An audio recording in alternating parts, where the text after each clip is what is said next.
Have you ever thought about becoming a freelancer on popular websites like Fiverr or Upwork? Today, we're talking to Mike, who's an expert in the freelancing and Fiverr world with over 5 years of experience. We're gonna see how much profit you could potentially make with freelancing on Fiverr as a side hustle, tips and tricks, and what is needed for you to start making money today. Now, let's jump right into the interview.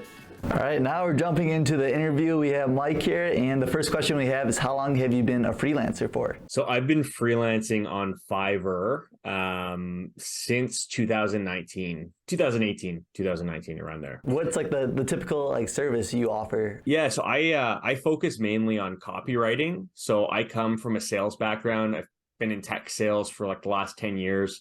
So I'm doing mostly sales and marketing emails. I'll write campaigns for people. I'll write website content for people. As of late, I've been doing YouTube coaching and consulting as well as general website analysis where I provide feedback to help people improve their sales and marketing efforts. What would you say is your typical client then for your services? Is it someone small time or is it business? That's a good question. So it kind of ranges. I mean, over the last however many years, I've done about 800 projects. Most of them are for like startup-y type companies, like I would say 5 to 20 employees. Occasionally, I'll get like a mid-market, we'll call it a mid-market size company with hundreds of employees where like a director of a department is looking to get some work outsourced, but it's mainly startups and small businesses. What about if you're starting out and you want to put your gig on Fiverr? What do you need in order to get started? So number one, and I talk about this a lot, is something of value to sell. A lot of people will skip this step and just think that since there's this marketplace, they just put up an ad and money will start rolling in, which is a huge misconception. So I think that I'm just being a little intense here, but that is obviously step one. But beyond that, if you have a skill set or a type of service or task that you can complete for people, it's pretty simple. You need to create an account. You create an image. They call it a gig image because every listing on Fiverr is called a gig. So you would need an image that's kind of descriptive. Maybe it has a picture of yourself. You need to think of a solid title. And then you have to spend some time thinking about how you're going to offer that service for sale, like how you're going to sell it. Are you going to offer different packages based on volume of work or, complexity of work, things like that?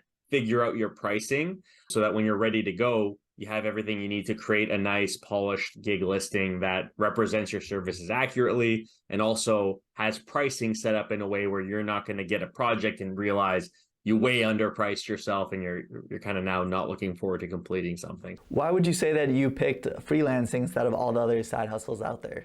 That's an amazing question. So I didn't. Over the last 15 years, I've done a ton of side hustles. Like I've gone to auctions and bought stuff that I sold at flea markets. I've sold my friends' old clothes on consignment. I was at a point where I was going well in my career and I just bought a house, condo, needed some cash for mortgage and life and this and that. And I didn't want to really just switch my career. So I started doing stuff on the side based on the skills I'd learned in my career. And it stuck and it's been going great. And it evolved into YouTube as well. And yeah, so it's just kind of luck. Like through process of elimination, I've tried so many things. Freelancing and like video creation stuff ended up being the things that I resonated most with me at this point in my life. How would you go about bidding your projects and what's like the average price per project? Yeah, so I'll start just up by talking about my gigs where I offer emails for sale, where I'm actually copywriting emails and subject lines. So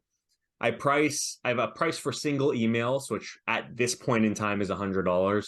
And then a package of 3 is $270 and a package of 5 is $400. So the way I got to that pricing over the years is I'm just offering volume discounts for people who are willing to commit upfront to me writing a longer sequence for them.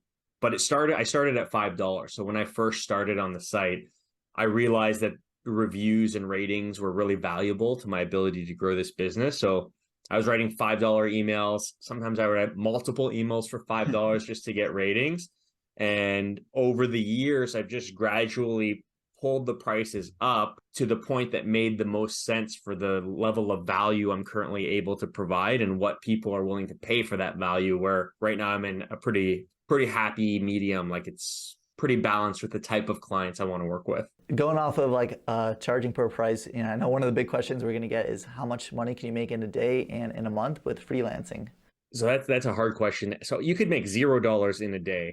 I have a lot of days where I make $0, especially now. I'm at a point where my prices are kind of like a premium price. So I'm not getting orders every day anymore, but I'm getting larger orders less frequently. So you could go like over the last 3 or 4 years, my average monthly income is probably like 2.5 grand per month. So whatever that works out to daily, my average order value is about $130. And my biggest month ever, I think, was like $4,200. This is me, and I'll put a little caveat here. I do this totally part-time. This is a true side hustle for me. The whole time I've had a full-time job, I probably spend 2 to 4 hours a week on Fiverr. So for me, that's excellent. And there have been months, especially as I was creeping my prices up, where the order volume was getting crazy and I would up the prices to control it. So I personally know people who make $30,000 a month doing whatever, copywriting, video editing, video spokesperson stuff. And then there's people who make $100 per month just because that's what they're happy making. So it really is a huge range, and it depends on obviously your skill set and the value you can provide, but also your bandwidth and how much you want to work. Like Fiverr has like 4 million active buyers. So there's like a huge pool of potential business. Is this something that can replace your full-time job? It is, but it's totally up to you and whether you make that happen. Like I kind of alluded to this earlier. You're not just going to create a gig and you're going to get $10,000 of orders every month. You got to hustle to make that happen. And once you start hustling and you start making it happen, the ball starts rolling for you. And then like it gets kind of more on autopilot. So just huge caveat, like you're kind of the factor, and how seriously you take it matters. What about, is there anything you wish you would have known before getting started with freelancing? Yeah. One thing I didn't really plan for was probably a year in when things were starting to go really well. I really didn't think much about time management or, setting boundaries for when I would do work. So like I had some months where I was getting like 30, 40 orders. Wow. That was a lot for me. And I was just doing them like nights, weekends, like in the airport, going on vacation with my fiance. Like I was just working all the time. I wish I kind of anticipated that more and did a better job balancing things, but I kind of know now, and that's something that I'm very conscious of. So I would say if you're new and starting out to this, just realize that you're starting something that is above and beyond your job, your personal life, your commitments, all that stuff. What about, who would you recommend not to do this side hustle? Who should not do the side hustle? Well, I think the most obvious like type of person would probably be someone who's not good at dealing with problems that are unexpected, right? Like the nature of working a freelance business, especially when you're starting out, it'll be a transactional business where you're probably doing a lot of smaller value orders. In that type of a situation, especially online, there's a lot of room for expectations to be missed, miscommunications. You deliver a project, the client doesn't like it, and they're kind of giving you a hard time. What do you do? Do you give them free work? Do you argue? Do you refund? There's a lot of situations like that that come up.